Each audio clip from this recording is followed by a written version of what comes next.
Friends, I hope you all are fine and safe in your home. Last हमने chapter पढ़ा था the last sermon of holy prophet, हमारी जो first video हुई थी। तो सेकंड वन आज हम पढ़ेंगे शाह अब्दुल लतीफ़। इस चैप्टर में हम शाह अब्दुल लतीफ़ के बारे में पढ़ेंगे। नाउ लेट्स स्टार्ट करते हैं। Islam is the religion of peace, God send the prophet as a blessing to mankind. मतलब इस्लाम अमन का मज़हब है और अल्लाह ताला ने पैगंबर सल्लल्लाहु अलैहि वसल्लम को इंसानियत के लिए या इंसानों के लिए रहमत बनाकर भेजा। He won people's hearts by his kind nature and gentle ways. His noble examples was followed by many of his followers. मतलब आप वसल्लम ने अपनी मेहरबान फितरत और अपने अच्छे या शरीफाना तरीक़ों से लोगों के दिल जीते और in all ages all over the world it was through the efforts of these saintly men that Islam spread far and wide. मतलब कि आप वसल्लम के बहुत से पैरोकारों ने आप वसल्लम की इन मिसालों को हर दौर में तमाम दुनिया में यानी ये दुनिया में पूरी दुनिया में उन्होंने पैरवी की इसकी, और इसी वजह से जो है Islam spread far and wide का मतलब दूर दूर तक फैलता रहा। These holy men were extremely successful in bringing non Muslims to the fold of इस्लाम।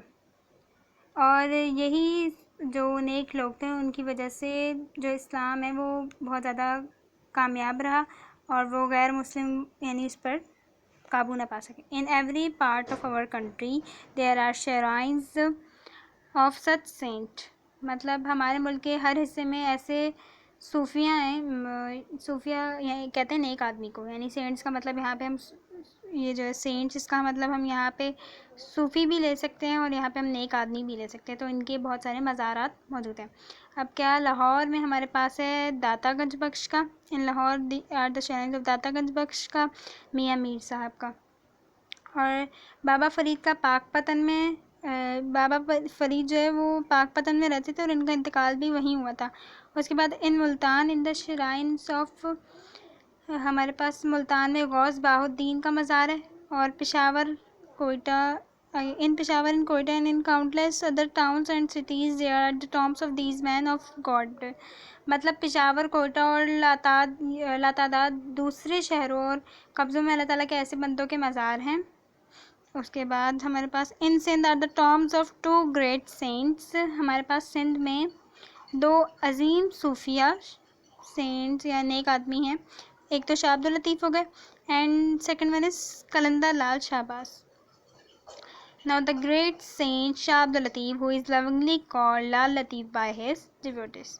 मतलब हमारे जो ग्रेट अजीम सूफ़ी बुज़ुर्ग हम इन्हें कह सकते हैं शाह अब्दुल लतीफ़, जिन्हें इनके प्यार करने वाले जो हैं प्यार से लाल लतीफ़ कहते थे।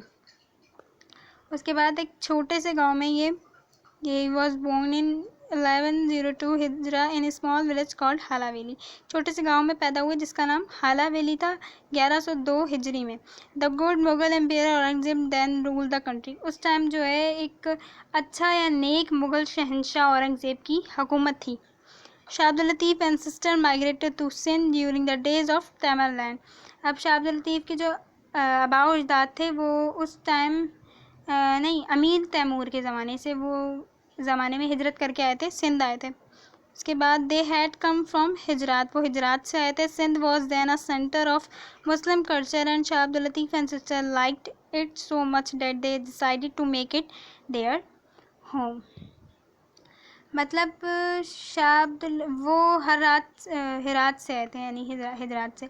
सिंध इस वक्त इस्लामी तहज़ीब का मरकज़ था और शाह अब्दुल लतीफ़ के आबाओ अजदाद ने इसे बेहद पसंद किया क्योंकि उन्हें इस वक्त अपना वतन बनाने का फ़ैसला किया था।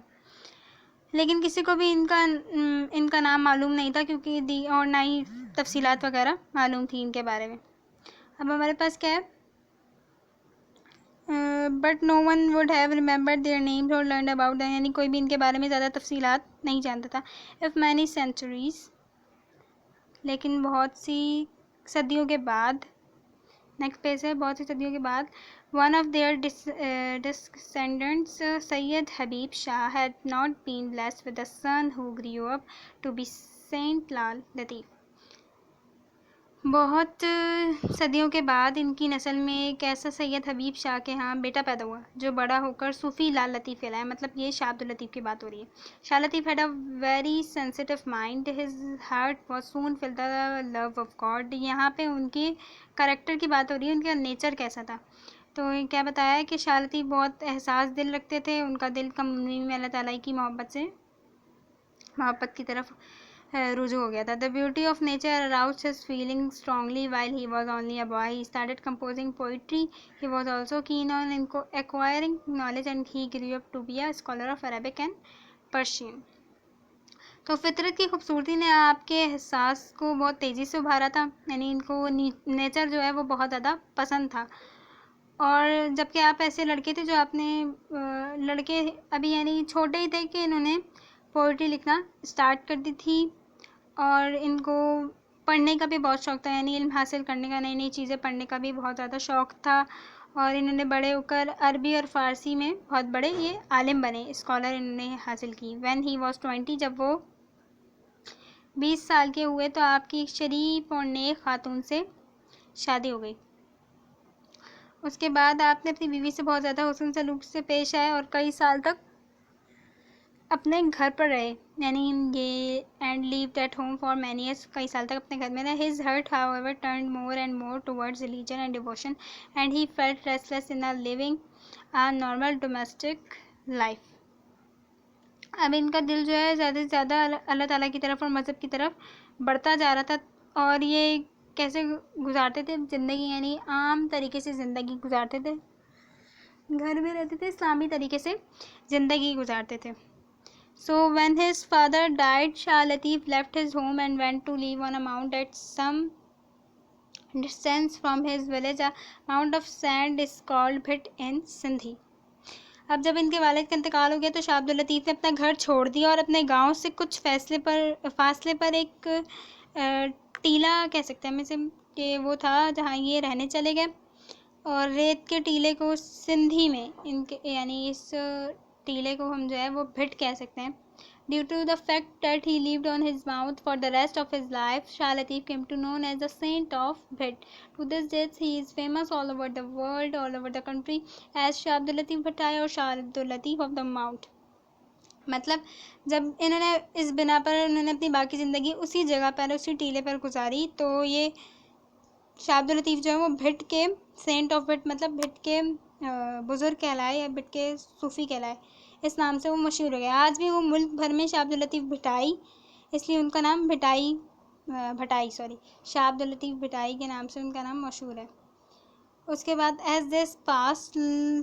as a past, Latif's loves of God grew more and more until he found pleasure only in devotion and spent most of his time in prayer and deep thinking. जैसे जैसे दिन गुजरते गए लतीफ़ की अल्लाह ताला से मोहब्बत बढ़ती गई, यहाँ तक कि आपको सिर्फ इबादत से खुशी होती और आप अपने ज़्यादा वक्त इबादत और गहरी सोच विचार में गुजारते हैं। आपकी रूहानी ताकत इबादत और रियाजत से बढ़ती गई, यहाँ तक कि लोग आपकी तरफ मुतवज्जा होना शुरू हो गए।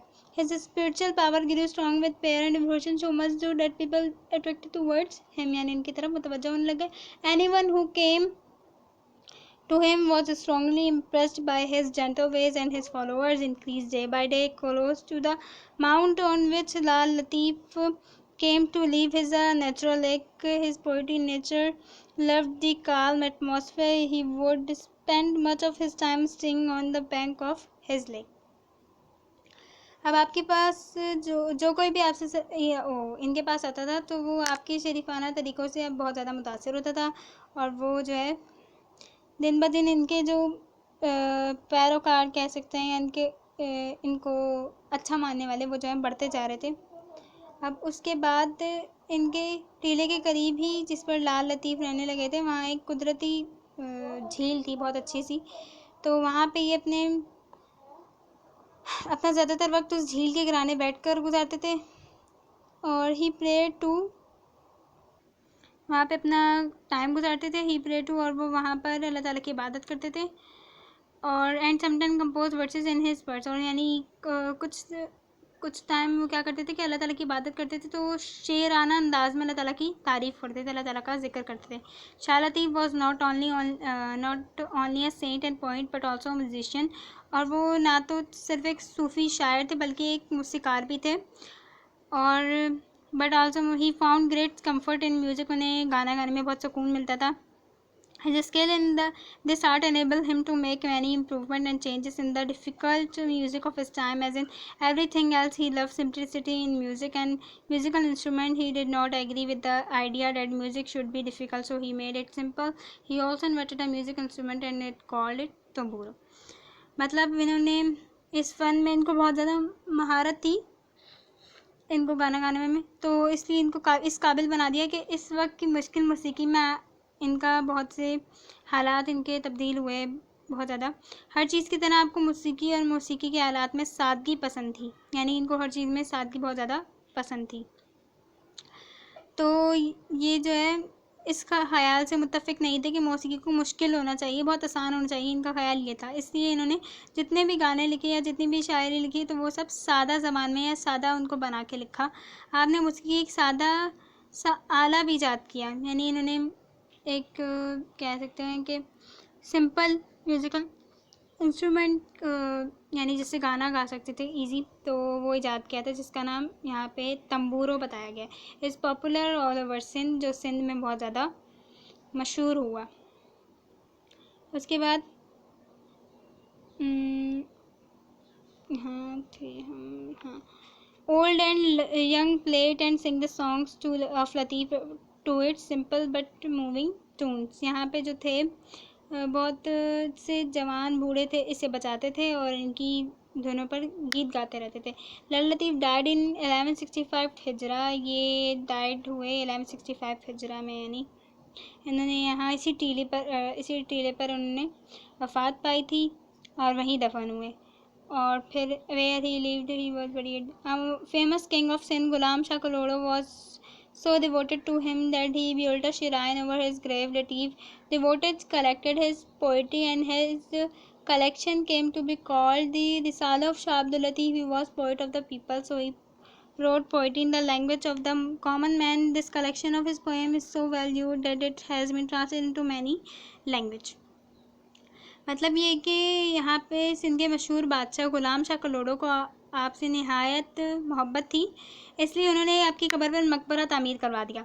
और लतीफ़ के बहुत से लोग जो थे उनसे उनकी नज़में ली, इकट्ठा किया और फिर उसको जो है एक मजमुआ यानी एक साथ कलेक्शन बना दिया उसका, जिसका नाम शाहजो रिसालो या दी रिसालो ऑफ शाह अब्दुल लतीफ़, शाहजो रिसालो भी कह सकते हैं या शाह अब्दुल लतीफ़ का रिसाला, वो रखा। उसके बाद आवाम के शायर थे, इसलिए आपने आम आदमी की ज़बान में नज़में लिखी तो वो बहुत इजी लगती थी लोगों को।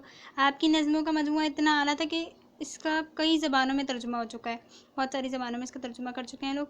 लतीफ़ की शायरी एक बड़ी खसूसियत थी कि इसकी सादगी के अलावा इसकी मुतासर करने वाली मौसीकी भी थी, जो इनके सॉन्ग्स वगैरह थे वो भी बहुत ज़्यादा थे। When you listen to it, even if you don't understand a word, if you will move towards melody, यानी जब आप इसे सुनते थे अगर आप इसके अल्फाज नहीं समझते थे लेकिन आपका नगमा आप इसके नगमे से ज़रूर मुतासर होते थे। लतीफ़ उर्स is held at Shrine every year on 14 Safar, the second month of the Muslim calendar. Many thousands of people gather, listen to the saint songs sung on tamburo and offer this prayers.